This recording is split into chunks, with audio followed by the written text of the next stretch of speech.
Hey everybody, welcome to Scaly Addictions. I'm Teresa. I don't have my friend yet, but you'll see him before the end of the video. Today we're talking about day 4 of the 12 Days of Scalesmas. What can you buy that reptile lover in your life? So we've talked about UVB, we've talked about substrate, we've talked about gifts that are just random off the hitch, statues and paintings and whatever else you can find on the internet. You name it, it's on Etsy. Anyway, here's another one. Ready? Day 4, we are going to discuss feeders.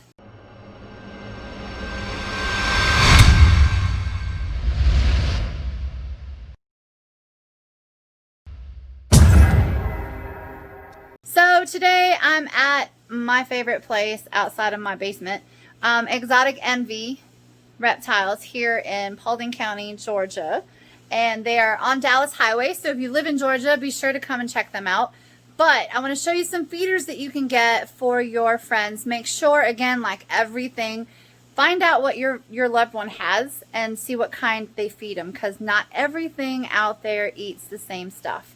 So obviously, if you have a snake, you're not going to buy them some doobie roaches. So let me show you what we've got here, give you some variety. And if you're not near a pet store, you can also order online from most places will ship.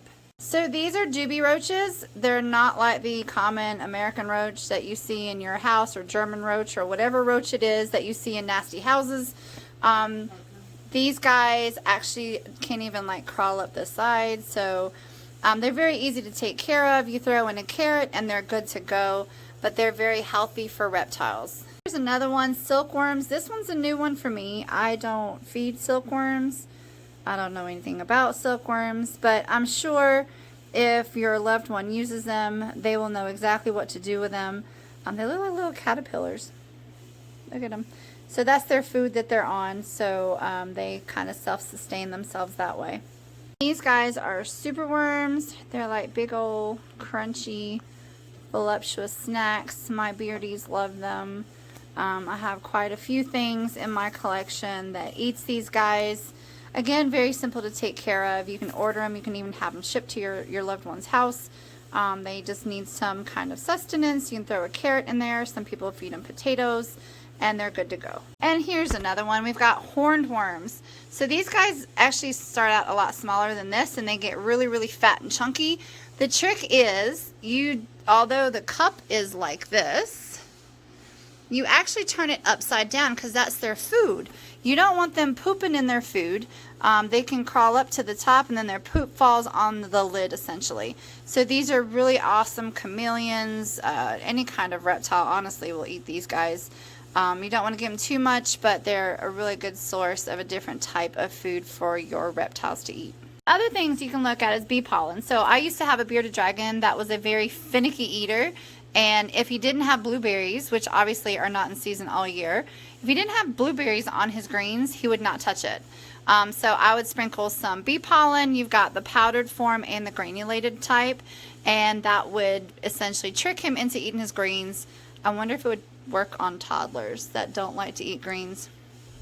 Let me know in the comments if you try that out to get your kids to eat greens by putting some bee pollen on it. For those of you that have friends that have crested geckos, here is another awesome type to get them. You have apricot, you have with insects, you have fig and insects, you have watermelon. Watermelon is my crested gecko's favorite. And also my day geckos, they eat those. If you don't know what a day gecko is, if you've seen a Geico commercial, you've seen a day gecko. So you have different sizes. These are awesome stocking stuffers. So just check it out. You have Pangea, and then you also have Rapashi.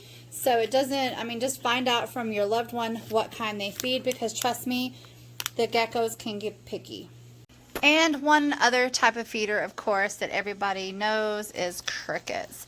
Crickets are harder to keep alive. They tend to die faster than anything. But a lot of pet stores will have to where you can purchase like a cricket card. And that way you don't have to buy them all at one time. You just go pick up how many you need at that time. So that's an option as well. Or if you have snakes, go see if you can get a gift certificate from the store and help with the feeders for rats and mice that the snakes may need that your friend has. And here's my buddy for the day. This is Camilo Estevez. He is a panther chameleon. I would not say that this is a beginner or even an intermediate reptile. I would say this is an advanced reptile, just because they have a very specific requirements as far as their enclosures go, and you have to make sure that their heat and everything is on point with them because they're very, very delicate. Most chameleons are not the type to be held.